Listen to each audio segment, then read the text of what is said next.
para gjithçkaje, ishte vetëm heshtja. Një heshtje, aq e plot, sa tashmë ishte tingull. Një tingull aq i pastër, sa tashmë ishte dritë. Dhe nga ajo dritë, lindi qenia, pa fytyrë, pa kufi, e pa fund në gjithçka që ishte. S'kishte as qiell, as emër, as hije, vetëm një frymarrje e gjerë, ku i përjetshmi njihej, dhe i përjetshmi njihte veten.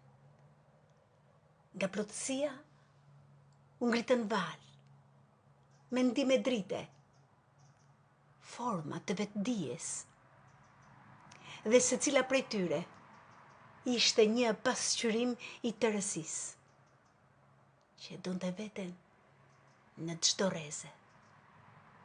E quajtën Pleroma, mbretëria e dritës së vërtet, banesa e gjithçkaje që është e tëra. Aty nuk flitet, ndjehet, nuk ecet, fluturohet, nuk kërkohet, je. Por drita deshi ta njihte veten në trup, dhe trupi ra në kohë. Koha u nda në kujtime, kujtimet në emra, emrat në njerëz. Kështu u lindëm ne, fragmente të dritës së parë, e ndatsak në botë të dendura, në kërkim të asaj që kur nuk pushuam, së qëni.